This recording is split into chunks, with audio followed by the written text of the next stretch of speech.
ఉన్నటువంటి శివాలయం చాలా పవిత్రమైనటువంటి ఆలయం. కొన్ని దశాబ్దాలుగా ప్రజలకంతా కూడా మంచి కార్యక్రమాలను అందిస్తూ హైందవ ధర్మాన్ని ప్రతిష్టను ఇనుబడింపు చేసే విధంగా కార్యక్రమాలు ఉన్నాయి.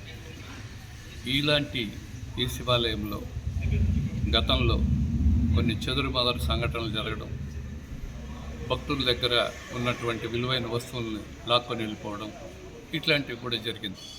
ఈ నేపథ్యంలో ఇప్పుడు ఆలయ గర్భగుడికి సంబంధించి దేవునికి నైవేద్యం ఉంచేటువంటి పాత్రలు, కొన్ని కంచు, ఇత్తడి, రాగి ఈ పాత్రలు పోయినాయి అనేటువంటిది సోషల్ మీడియాలో వచ్చిన తర్వాత మన Bharatiya Janata Party district media in charge collector గారికి ఇవ్వడం, దానిపైన ఈరోజు ఎండోమెంట్ అధికారులు ఎగ్జిక్యూటివ్ ఆఫీసర్ తిమ్మారెడ్డి పైన మరియు ఆలయంలో ఉన్నటువంటి ఇతరులపైన ఆరోపణలు వచ్చిన దాని గురించి విచారణ చేయడానికి అసిస్టెంట్ కమిషనర్, ఇన్స్పెక్టర్ గారు అందరూ రావడము, మమ్మల్ని అందరిని కూడా పిలవడము, విశ్వ హిందూ పరిషత్ వాళ్ళని కూడా పిలవడము అనేటువంటిది జరిగింది. విచారణ జరిగింది. విచారణలో ఉన్నటువంటి బయటపడినటువంటి అంశాలు రికార్డు చేసుకున్నారు. ఈ విచారణలో మా తరపున కొన్ని ప్రశ్నలు వారికి మళ్ళీ వేయడం అనేటువంటి జరిగింది.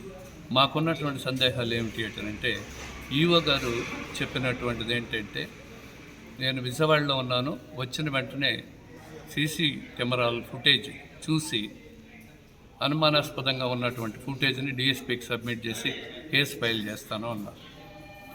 ఆ కేసు గురించి మళ్ళీ మాట్లాడలేదు. ఇలాంటి విలువైనటువంటి నైవేద్యం పాత్రలను కడిగి బావి మీద పెట్టాము, బావిలో పడిపోయింది అనేటువంటి విధంగా అవగాహన చేసేట్టుగా వారి సమాధానం ఉండింది. బావి మీద క్లియర్ మెష్ ఉంది, ఆ మెష్ ఉంది కాబట్టి బావిలో పడేటువంటి అవకాశాలు లేవు. ఈరోజు ఓ 4 పాత్రలు తీసుకొని వచ్చి ప్రదర్శించారు. ఇవే పాత్రల దీంట్లో నైవేద్యం పెడతారా అనేటువంటి కొన్ని సందేహాలు మా బృందం వెలిబుచ్చడం అనేటువంటి జరిగింది. చివరగా పై అధికారులకు మేము ఏం నివేదించాము అంటే, దేవాలయ stock register, procurement stock register, gift stock register assistant commissioner క్లియర్గా వెరిఫై చేసి వీటన్నిటితో వివరంగా రిపోర్టు జిల్లా కలెక్టర్కు ఇస్తే ఆ తర్వాత మేము జిల్లా కలెక్టర్తో మాట్లాడతాము అని చెప్పి వారికి చెప్పడం జరిగింది. ఓవరాల్గా మేము కోరుకునేది ఏమిటి అంటే, భారతీయ జనతా పార్టీ దేశం కోసం, ధర్మం కోసం ఉన్నటువంటి పార్టీ. హైందవ సనాతన ధర్మాన్ని ప్రతిష్టను కాపాడేటువంటి విధంలో ఈ ఆలయం పవిత్రంగా ఉండాలి. ఇట్లాంటి చిన్న చిన్న ఇన్సిడెంట్లు జరగకుండా సేఫ్టీగా, సెక్యూర్డ్గా ఉండాలా అనేటువంటి మా ఆలోచన. జై హింద్, భారత్ మాతాకి.